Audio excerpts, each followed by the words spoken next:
yung ginawa ng Panginoon sa buhay natin. Paano ka naligtas sa bagong buwan? Salamat sa Panginoon. Amen. At yun po, layunin ng church. Ng church na ito. Ganun po kahalaga ang gawain dito, mga kapatid. Ito po ay hindi lang basta gawain. Dakilang gawain. Hindi lang mahalaga, kundi napakahalaga gawain. So whatsoever is the principle, one of the principles in serving in God's service, or is whatsoever is done for God, we must done it willingly. Masaya.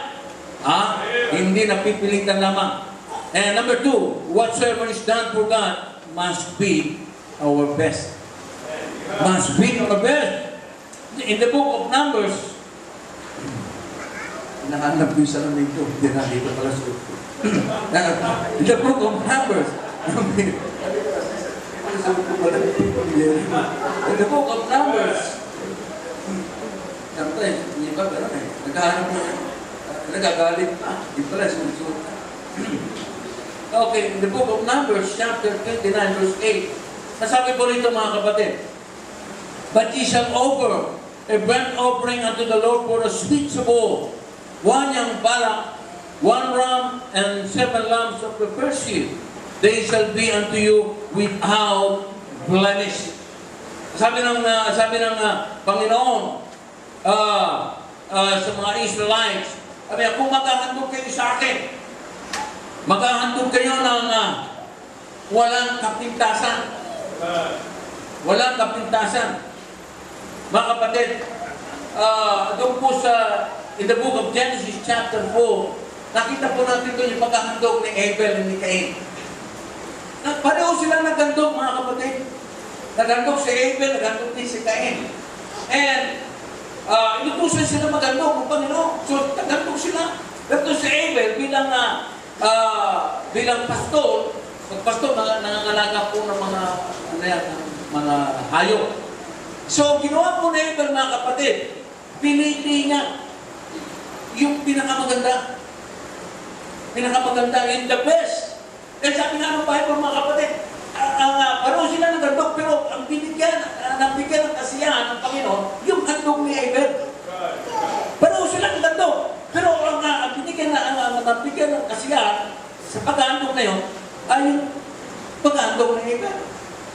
Dahil ang ginawa ni Abel, mga kapatid, pinili niya yung pinakamaganda sa kanyang mga alaga. Yung hindi yung pilay, hindi yung bulang.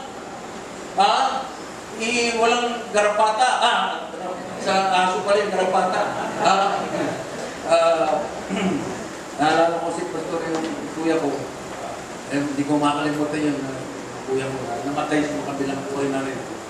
Talagang doon sa bahay nila, talagang minsan mapunta ako, tagal ako nakapunta, pumasal ako, pambihira. Hindi yabang lamang. Mga kapatid, ito po ay ang pagbibigay sa gawain ng Panginoon ay kusang loob. Kusang loob, willingly. Kusang loob, masaya. Hindi yun napipilitan lamang. Walang reklamo. Amen? Mga kapatid, if whatsoever is done for God, we must done it willingly. Mga kapatid, gusto ko lang makita nyo, if you are a member of this church,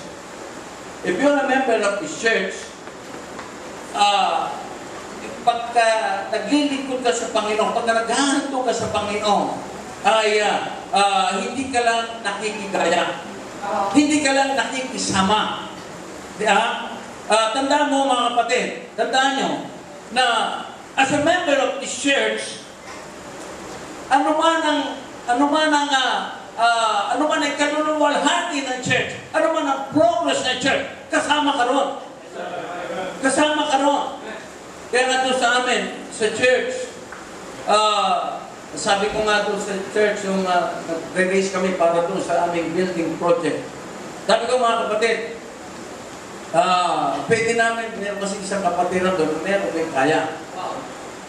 Sabi ko, pwede namin pag-usapan lang namin ito ni Brother Boy, and meron kami ng pera, at okay, may tayo na natin yung building na yan. Pero tanda mga kapatid, hindi po maganda para sa akin o para sa inyo. As a member of the church, kailangan kasama kayo. Kasama kayo dyan. Yung privilege na meron kayo sa church na ito, kasama kayo. Pag ginawa ko ito mga kapatid, inaagawa ko kayo, inaagaw ko sa inyo yung privilege na yan, yung kalayaan na yan, yung blessing na yan, na may gagamit nyo sa gawain ng Panginoon. So ano man, if you're a member of the church, sabi ko nga, you need to be a part of this church. You must be involved. Ano man ang practice ng church or ang ikaluluwa na atin ng church, kasama ka rin. Amen?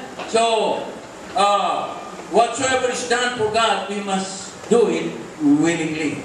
Amen? Not grudgingly. Not grudgingly, mga kapatid, means hindi napipilitan lamang. Hindi masama ang loob. Hindi pagalit. Hindi Biyernes Santo ang mukha. Hindi mareklamo. Pagalit na, masama na ito, kung nagbibigay, itong Biyernes Santo na nga mukha, nagreklamo pa.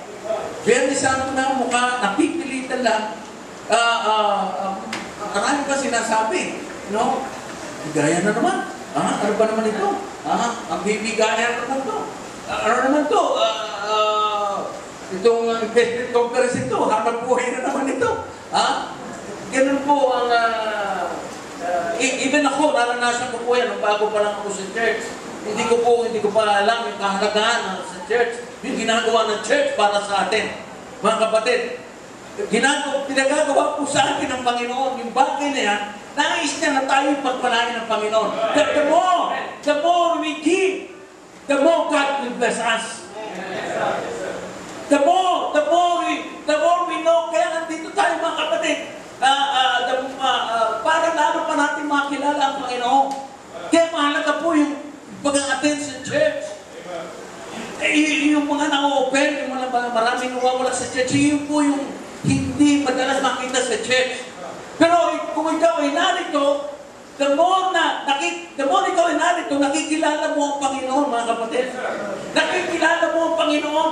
Nakikita mo paano yung ginawa ng Panginoon sa buhay mo. And the more you know God, the more you will love God.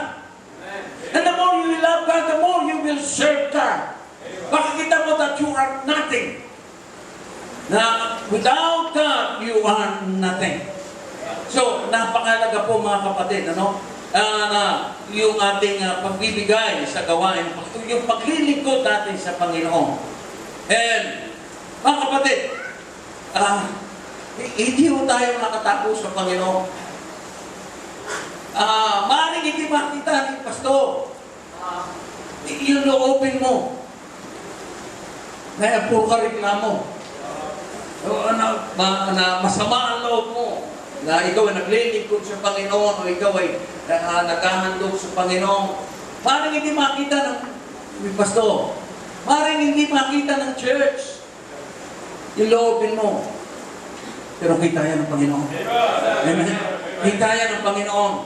So, mga kapatid, whatever we do for God is done for God, we must do it willingly. Mga kapatid,